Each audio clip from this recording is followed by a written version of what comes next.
안녕하세요.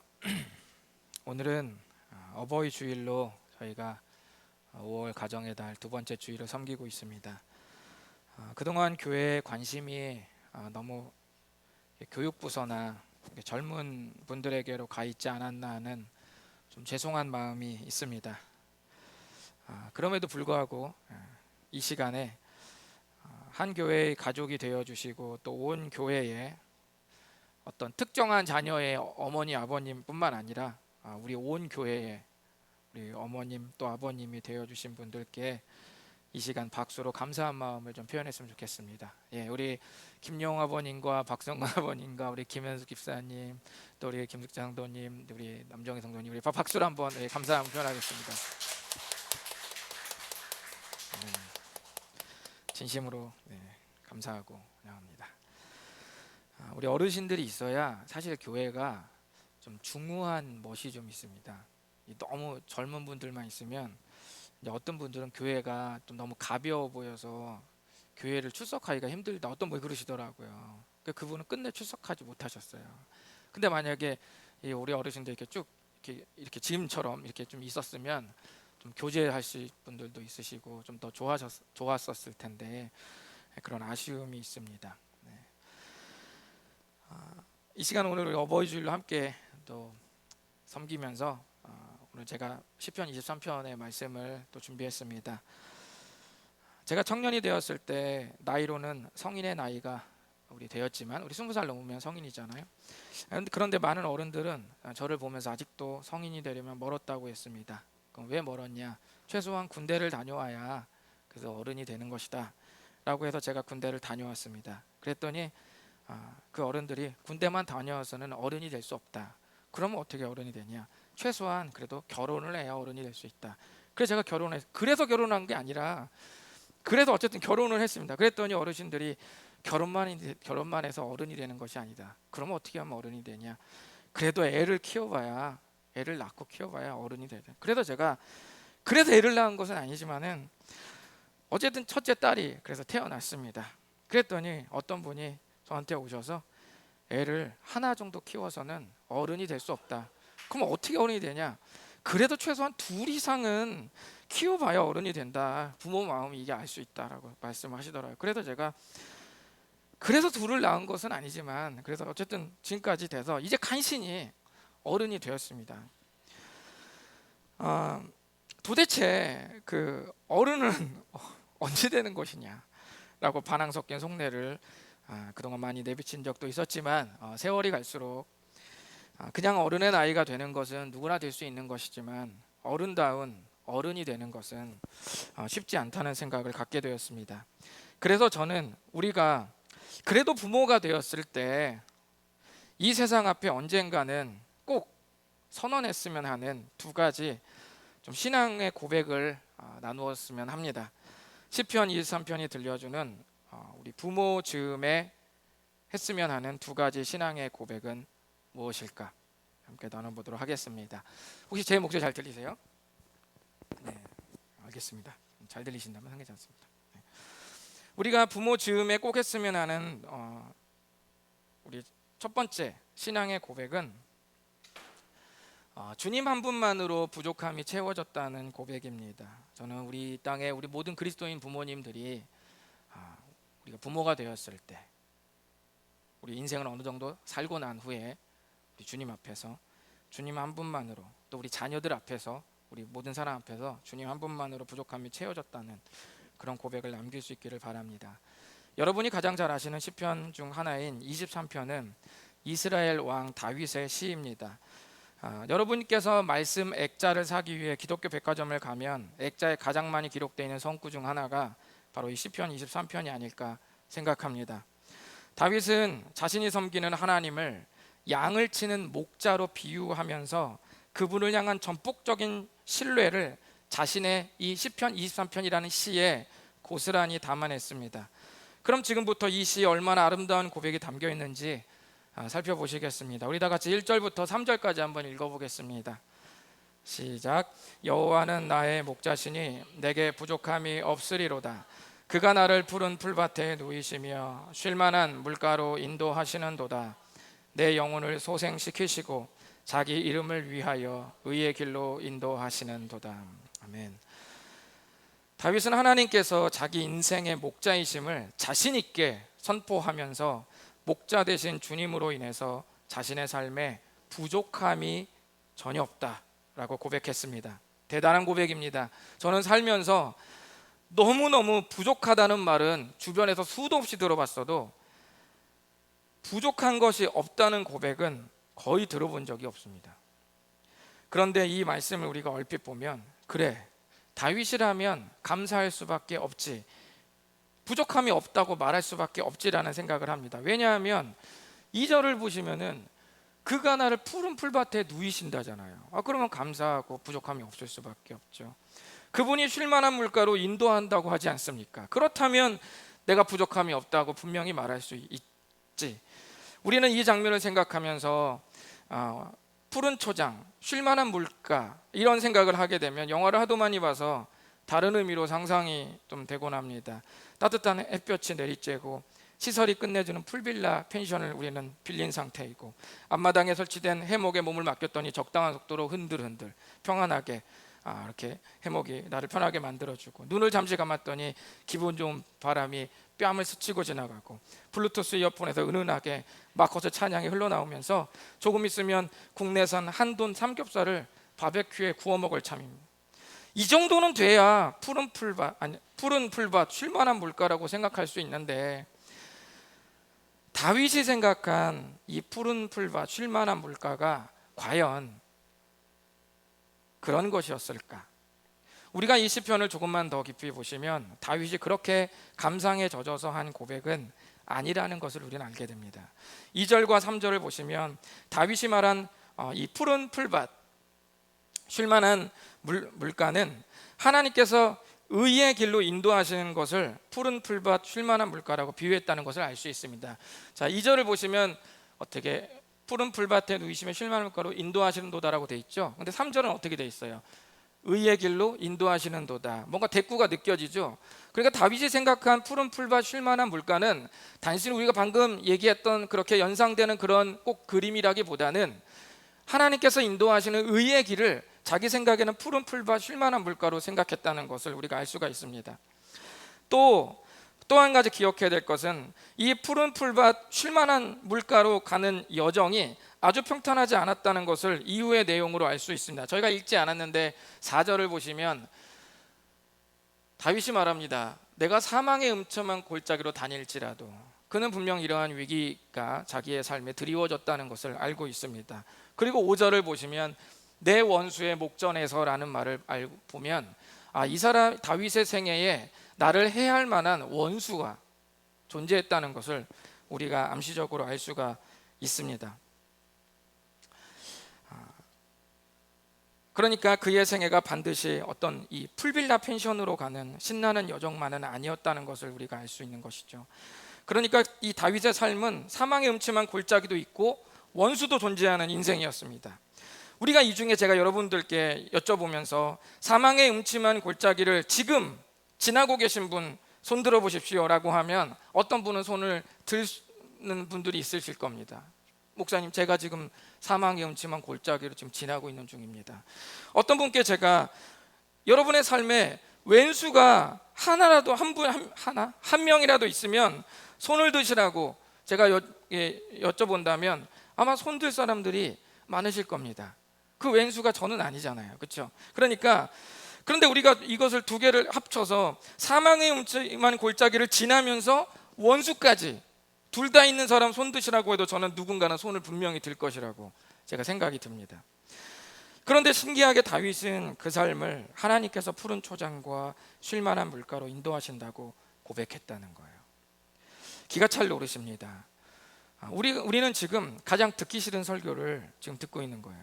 어떤 분은 제가 이렇게 말씀드리니까 제 설교 내용을 아주 간파하고 지레짐작해서 이렇게 생각하실 수 있습니다. 목사님, 다윗이 그런 고난의 삶을 푸른 초장, 쉴만한 물가로 비유했으니 우리도 그렇게 여기라는 거 아닙니까?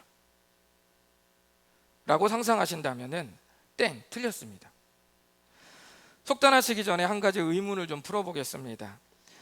그것은 다윗이 살면서 부족함이 없다고 고백을 했는데, 분명히 우리가 방금 본 바와 같이 4절과 5절을 보면 부족함이 있어야 되는 것이 정상인데, 다윗이 없다고 말을 했다면 다윗에게 과연 부족함이 없다는 그 말은 무슨 뜻인가?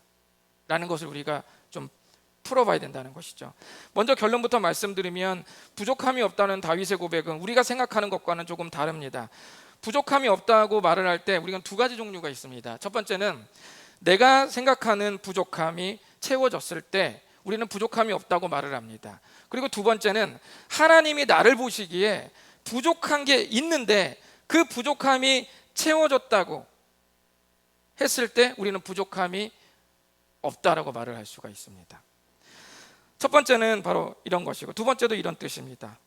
다윗이 부족함이 없다고 고백한 그 고백은 다름 아닌 두 번째 고백입니다.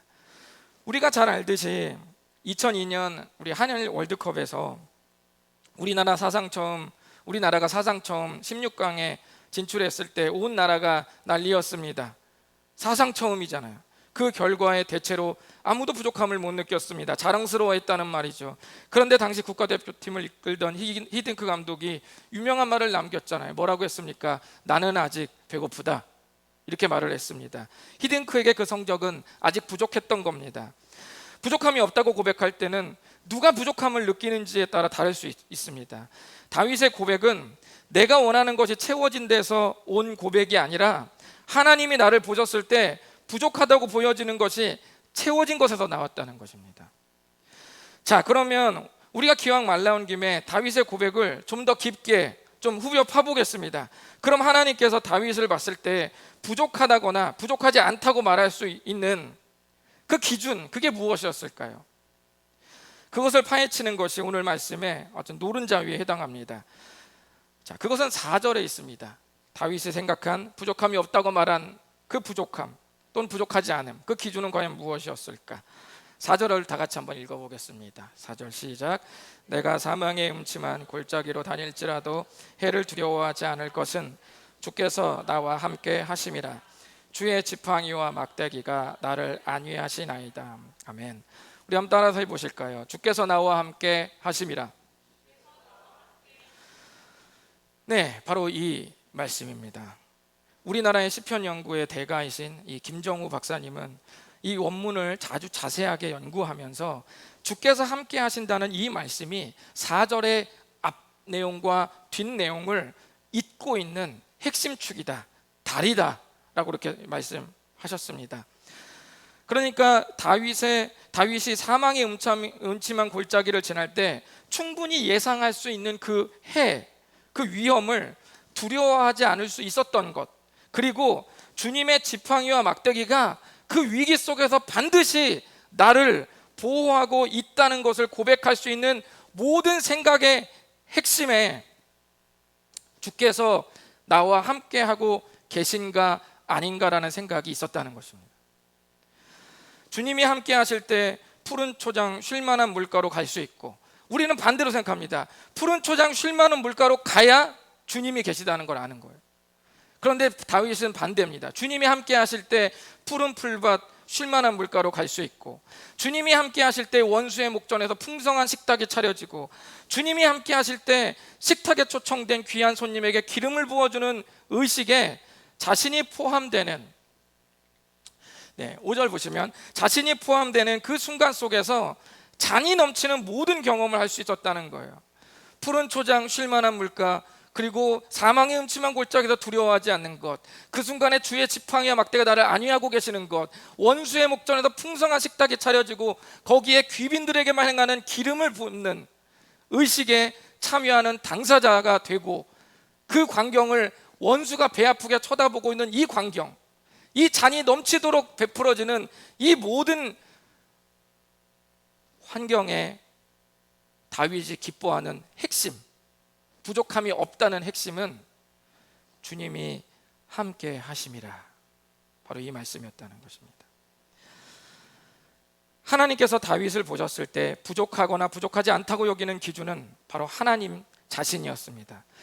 즉 하나님이 보시는 부족과 안 부족의 차이, 그리고 다윗이 생각하는 부족과 안 부족의 차이가 동일했다는 말씀입니다.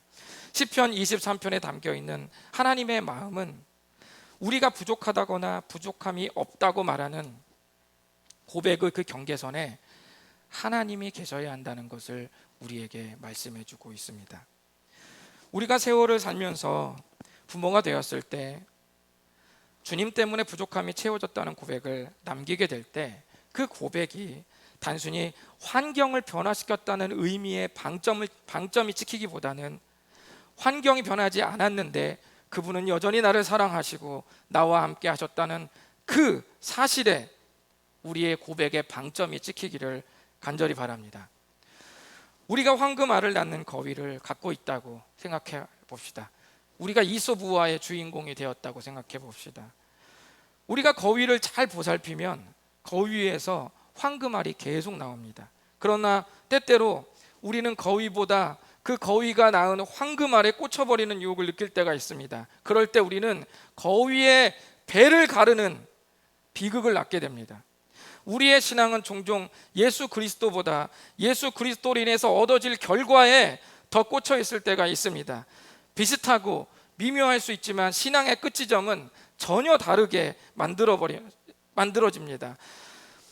당신과 함께 있는 것이 좋은 것과 당신과 함께 있을 때 얻어지는 것들이 좋다고 말하는 것은 미묘하나 핵심이 비껴나가게 되는 차이가 생깁니다. 이 차이에서 변질이 생기고 이 차이에서 순전한 기독교가 바벨탑에 갇힌 탐욕의 기독교가 되어버리고 마는 것입니다.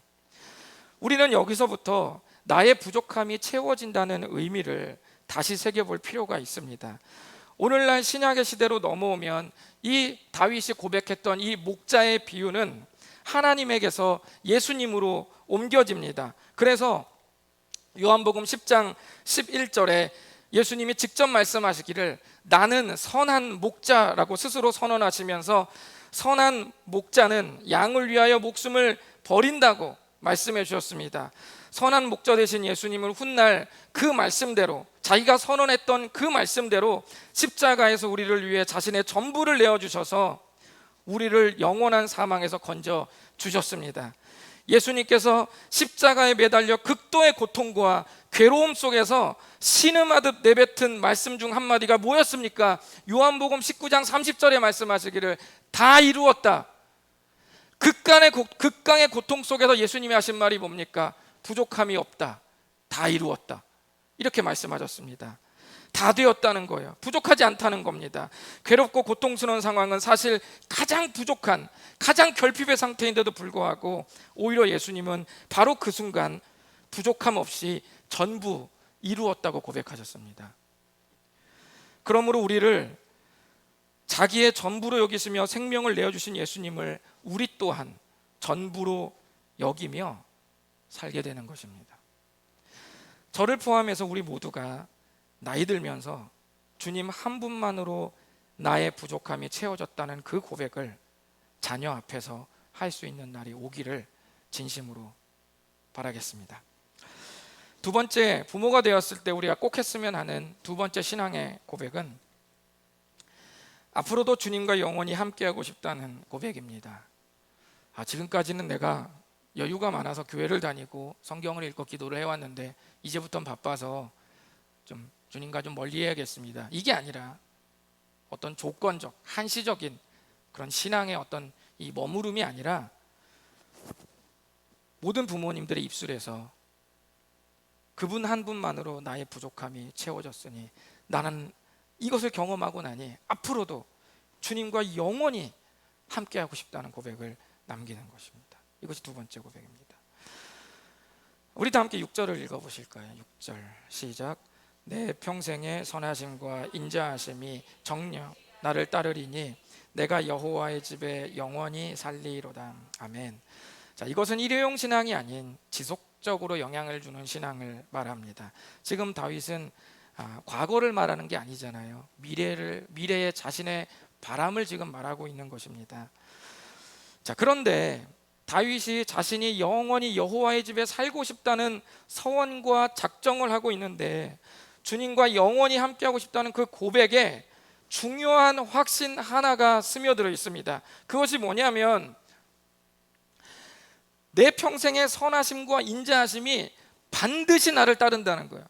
겪어보지 않고 아직 일어나지 않은 미래의 어느 미지의 세계를 내가 갈 것인데, 그 미지의 세계에 어떤 일이 벌어질는지는 모르겠지만 어떤 상황, 어떤 일이 벌어지든지 간에 주의 선하심과 인자하심이 반드시 나를 따르게 될 것이다 라는 아주 강력한 확신이 그의 바람에 스며들어 있다는 것입니다. 주님의 선하심과 인자하심은 하나님의 약속과 연결된 말입니다. 구약에서 주의 선하심과 인자하심을 말하면 하나님의 약속을 여러분 생각하시면 됩니다. 약속과 관계 연결된 말이에요.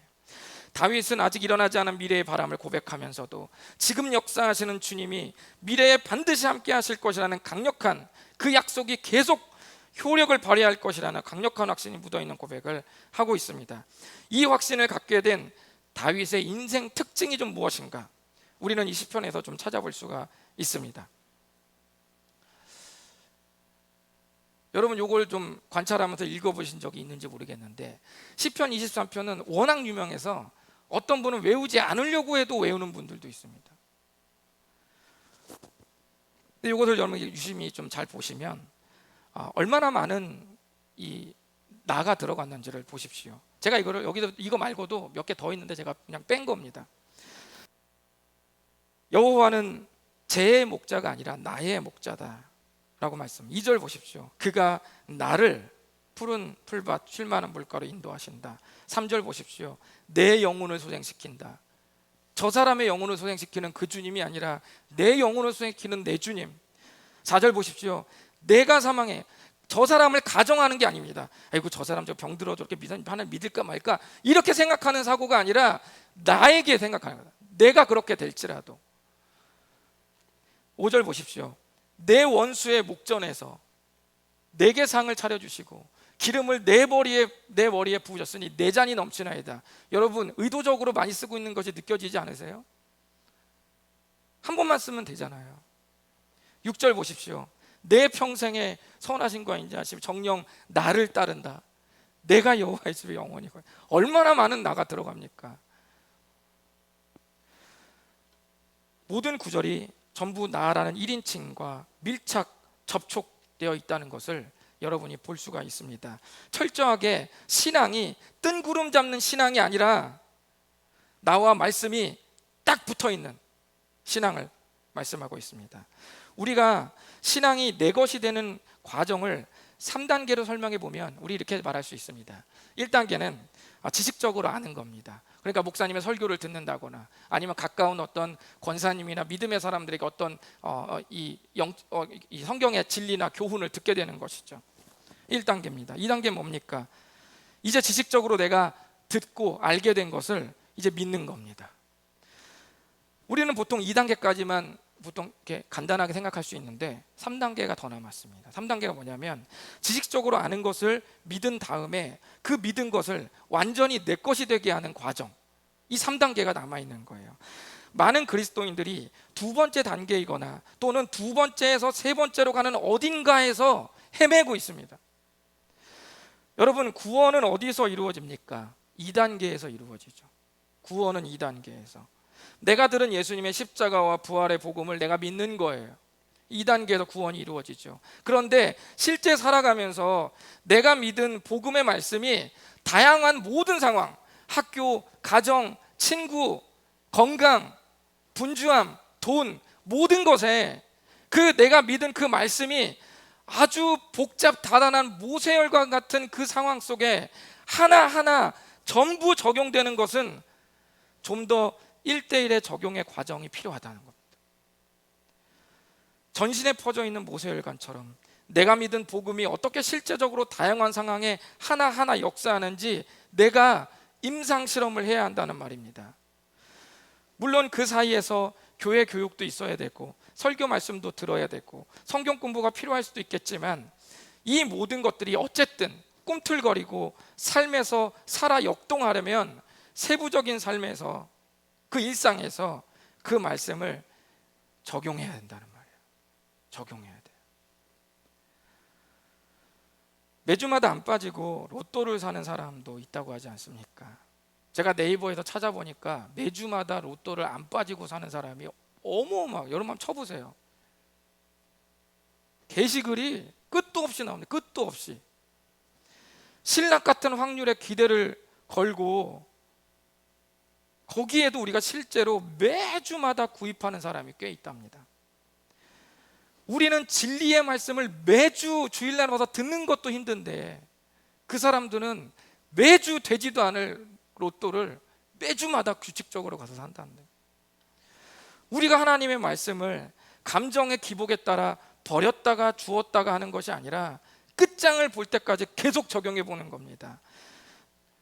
내가 말씀 적용했다가는 바보가 되고 루저가 되고 만신창이가 될 것 같은 위기가 오더라도 끝까지 그 말씀을 적용하면서 가보는 거예요. 끝까지. 솔직히 여러분, 그 말씀 등한시하고 버리고 살았어도 만신창이가 됐잖아요. 됐죠. 말씀을 버렸는데 그나마 나아졌다고 하면 잘 모르겠지만 말씀을 멀리하고 살아도 너덜거리는 삶은 똑같지 않습니까? 똑같잖아요.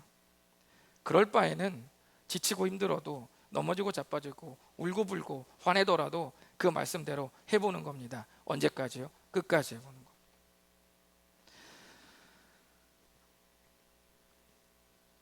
(1859년) 여름, 찰스 블론딘이라는 고개사가 나이아가라 폭포에 설치해 놓은 외주를 타고 미국에서 캐나다로 건너는 묘기를 펼치고 있었습니다. 수많은 관중이 모인 가운데 찰스 블론딘은 약 18kg 정도 나가는 장대를 들고 높이 48m 높이에 설치된 이 외주를 조심스레 건너고 있었습니다. 마침내 그가 외주를 타고 맞은편 끝으로 갔을 때 관중들은 와 하는 함성을 지르면서 박수를 보냈습니다. 이후 그는 난이도를 높여서 뒤로 건너가기, 안대를 하고 건너가기, 자전거를 타고 건너가기 등 다양한 묘기를 펼치면서 자유자재로 외주를 횡단하자 관중들은 더욱 열광했습니다. 이때 찰스 블론딘이 관중을 향해 묻습니다. 여러분은 제가 한 사람을 등에 업고도 이 폭포를 건널 수 있다고 믿으십니까? 질문이 끝나니까 무섭게 관중들은 당연하다듯 박수를 치면서 믿습니다! 라고 전부 다 환호성을 질렀습니다. 그러자 찰스 블론딘이 얘기합니다. 그렇다면 저와 함께 이 폭포를 건널 사람 한 사람만 나와 주십시오. 그러자 아무도 나서지 않았습니다. 이 실화는 수많은 책에 인용되고 우리 모두 어렴풋이 최소 5번에서 10번 이상 들었던 얘기입니다. 그러면 저도 여러분이 잘 알고 있는 이야기를 하나 좀 여쭤보겠습니다. 관중들은 왜 손을 들지 못했을까요?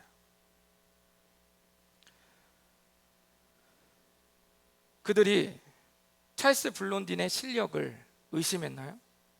아니요. 아니면 이 사람의 실력을 말로만 들었지 보지 못했나요? 아니요. 실제 건너는 것을 보고 감탄하지 못했나요? 별로 와닿지 않았어요? 아니요. 경악하고 감탄하고 박수를 치면서 목이 쉬도록 소리를 질렀습니다. 모두가 그의 능력을 받고 그가 말한 것이 허풍이 아님을 다 알았습니다.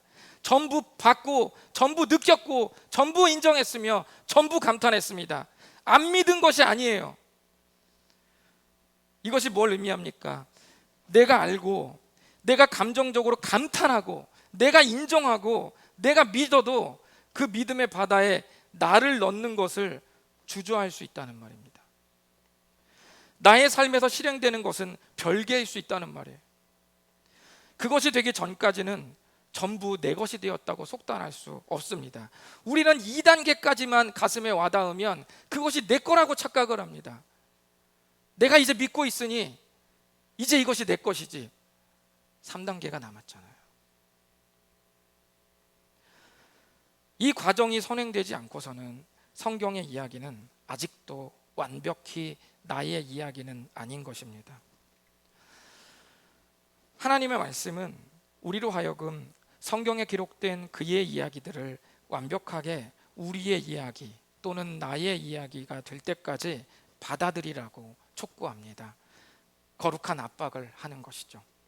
매일매일 특별한 결단으로 성경의 이야기를 내 삶으로 갖다 놓지 않으면 내 뇌가 알고 있고 내 심장이 깨달은 믿음이 늘 새 것인 채로 보관만 되어 있는 겁니다. 한 번 정도 갖다 놔보고 별로 별 반응이 없네, 그리고 책장 속에 껴놔버리고 일주일 내내 덮어놓으면서 아무것도 현장에 갖다 놓지 않는 그런 반복된 일상에서는 우리가 2단계와 3단계 사이에서 계속 헤맬 수밖에 없는 것입니다. 그래서 주님 한 분만으로 내가 만족한다는 고백이 나오려면 결단이 있어야 하고, 실제로 실험을 해야 하고, 실제로 나를 미지의 세계로 이 말씀을 의지해서 던져 넣어야 됩니다. 이렇게 해서 실제 나이아가라 폭포에 매여 있는 외줄타기에 손을 들 수 있는 신뢰로 바뀌게 되면 그 신뢰가 비로소 내 것이 됩니다. 혹시 이 이후의 이야기를 여러분 알고 계신가요? 찰스 블론딘의 이 이후의 이야기. 이 이후의 이야기를 들려드리면 아무도 관중 중에 손을 들지 않아서 찰스 블론딘의 매니저가 있었습니다. 그의 매니저인 해리 콜코드가 찰스 블론딘의 등에 업혀 폭포를 건너게 됩니다. 2014년 3월 20일 동아일보는 연세대학교 경영대학 정동일 교수가 분석한, 이분은 믿는 사람이 아닙니다, 이 연세대학교 경영대학 정동일 교수가 분석한 해리 콜코드가 찰스 블론딘의 등에 업힌 신뢰를 4가지 종류로 분석을 했습니다. 그때 매니저 해리 콜코드가 찰스 블론딘의 등에 업힐 수 있었던 가장 중요한 신뢰를 그가 이렇게 말을 했습니다. 제가 읽어드리겠습니다. 1초감에 기초한 신뢰, 영어는 여러분이 속으로 읽으시고요. 이는 감성적인 교류, 상호 이해, 가치관의 공유 등에 기초한 신뢰를 뜻한다. 즉 단순히 그 사람의 철학이나 가치관 등에 대해 아는 정도를 넘어 그것들을 깊이 공유하는 훨씬 고차원적 수준에 도달할 때 비로소 형성되는 신뢰다. 이런 측면에서 일체감에 기초한 신뢰는 가장 높은 수준의 신뢰 유형인 동시에 가장 지속 가능한 신뢰라고 할 수 있다. 이거 말고 세계의 신뢰가 더 레벨이 더 낮은 신뢰가 3개가 더 있는데 그거는 지속 가능하지가 않다는 거예요. 그런데 바로 이렇게 일체감에 기초한 신뢰야말로 지속 가능한 신뢰가 될 수 있다라고 말합니다. 이것은 신앙적인 분석과 글이 아님에도 불구하고 우리는 중요한 교훈을 얻습니다. 지식적으로 알던 것을 믿게 되고 믿게 된 그 신앙이 일상생활에서 계속 1대1로 적용된 끝에 정립된 내 신앙이야말로 지속 가능한 힘을 준다는 것입니다. 내 것이 된 신뢰야말로 또 다른 상황에 처할 수 있는 미래의 확신을 불러주고 확장 적용할 수 있는 강력한 에너지를 갖게 됩니다. 그래서 여러분이 보시는 것처럼 나이아가라 폭포에서 손을 들고 등에 업혔던 그 사람만이 또 다른 곳 말레이시아의 452m짜리 페트로나스 쌍둥이 빌딩을 이어놓은 외줄도 거기를 마주할 때도 그는 손을 들고 함께 탈 수 있는 것이고 건널 수 있는 것이고 1676m의 아프리카 빅토리아 폭포의 외줄 묘기의 지원자를 찾을 때도 그는 똑같이 손을 들 수 있는 것입니다. 자기 것이 된 믿음의 경험은 훗날 이와 비슷한 위기에 대해서도 확신으로 바뀌어서 그 영향력을 드러내는 것입니다. 그래야 진정한 생활 믿음이 됩니다. 그리고 이 마음이 우리로 하여금 영원히 주님과 함께하고 싶다는 고백을 남길 수 있게 만들어줍니다.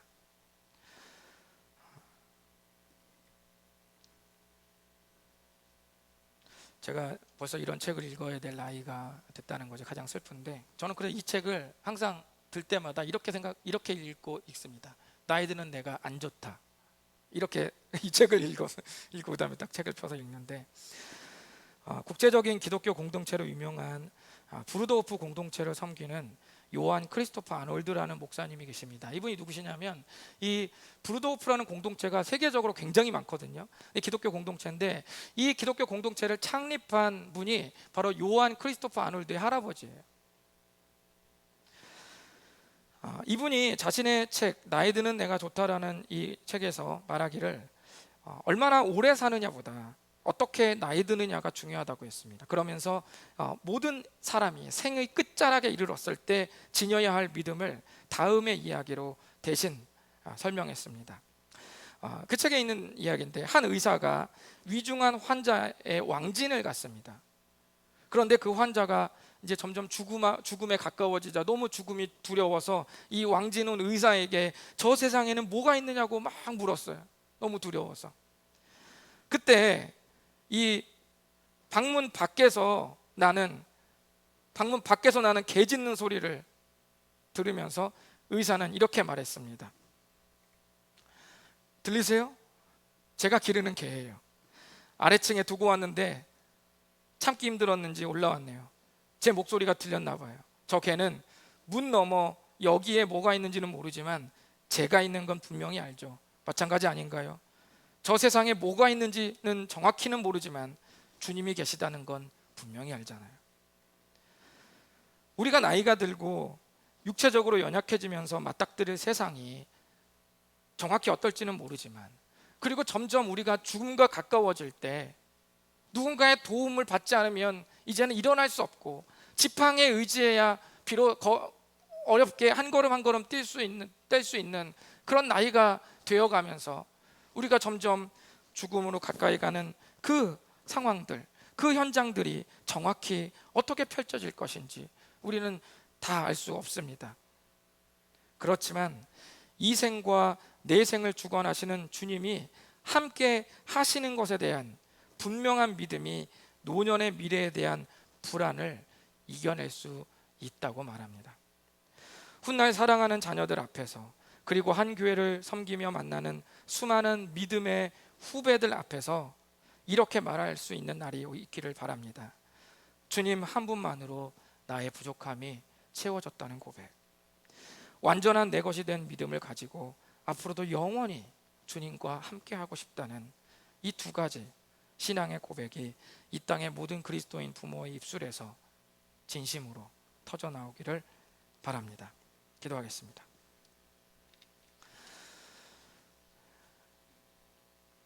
우리 이 시간에 눈을 감으시고 주님께 좀 기도하겠습니다. 이미 부모이신 분도 있고 또 앞으로 부모가 될 수도 있는 그런 가능성이 있는 분들도 있습니다. 우리는 딱 한 번 인생에 태어나서 두 번째 탄생을 경험하고 아무도 경험하지 못한 사망을 향해 나아가고 있습니다. 이 한 번뿐인 인생 속에서 우리가 남길 수 있는 고백이 있다면 어쩌면 그것은 한숨과 후회로 끝내기보다는 내가 수많은 것들을 경험해 봤는데 주님이 함께 하시는 것 외에 그 어떤 것도 나를 채울 수 있는 것은 없었다. 주님 그 한 분만으로 내 부족함은 채워졌었다 라고 우리의 자녀들과 믿음의 후배들에게 나눌 수 있기를 바랍니다. 그리고 마지막으로 그렇게 경험한 그 주님이 너무 감사하고 너무 감격스럽고 너무 달콤해서 나는 앞으로도 영원히 주님과 함께 살고 싶다는 미래의 고백마저 그 신앙의 고백으로 덮으며 고백될 수 있기를 바랍니다. 주님, 우리가 나이 들면서 점점 이러한 고백으로 주 앞에 살아나갈 수 있게 도와주십시오. 우리 다 같이 주 앞에 기도하시면서 헌신하겠습니다.